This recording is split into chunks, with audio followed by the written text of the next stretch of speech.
De main-d'œuvre pour la ville.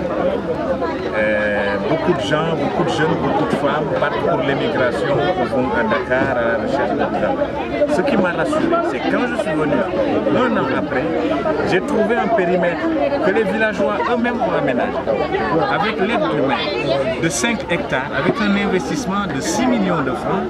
Et ils attendent à la fin de l'année 90 millions de francs. Une production d'une valeur de 90 millions de francs. Alors, donc nous ne nous sommes pas trompés. Le président de la République ne s'est pas trompé en faisant le pari sur ce village dès l'entame du programme PUDC. Aujourd'hui, nous avons fait la même chose, plus de 200 forages dans de nombreuses communes du Sénégal, plus de 400 villages électrifiés ou en cours de finalisation. Tout à l'heure, je vais aller à Fandé, nous avons électrifié 5 villages dans la localité. Et donc, vraiment saluer les efforts des populations. Ce qui me rassure, c'est qu'ils m'ont dit qu'il y avait même des gens qui conduisaient des taxis à Dakar, qui sont revenus pour investir dans l'agriculture. Maintenant, ils ont un souci avec l'eau, il y a eu beaucoup d'efforts de fait. Le prix du mètre cube a pratiquement baissé de moitié en quelques années, mais je leur ai porté un message rassurant.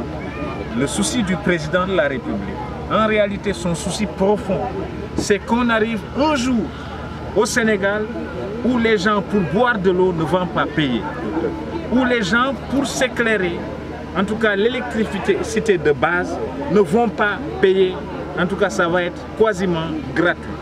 C'est ça la volonté du président.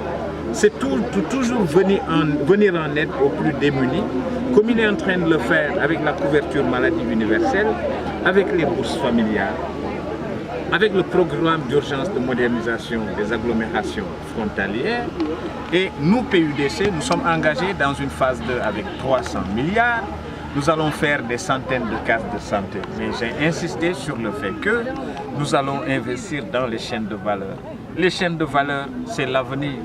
Nous avons une population essentiellement agricole.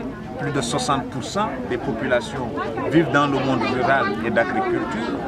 Et nous avons 8 millions de Sénégalais aussi qui vivent dans le monde rural. Et donc, cette population active, elle fait vivre, bon an, mal an, 8 millions de Sénégalais.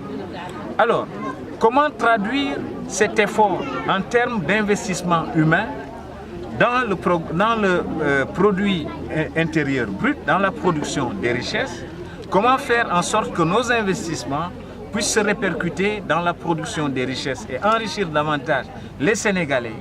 C'est apporter, travailler plus dans les chaînes de valeur, apporter de l'énergie à bas coût, apporter de l'eau à bas coût pour rendre nos productions aussi compétitives que les productions d'Amérique latine quand elles arrivent sur le marché international. En France, en Hollande, en Suède, aujourd'hui même l'arachide, nous vendons notre arachide dans 11 pays différents dans le monde, jusqu'en Ukraine et bientôt peut-être avec la Turquie.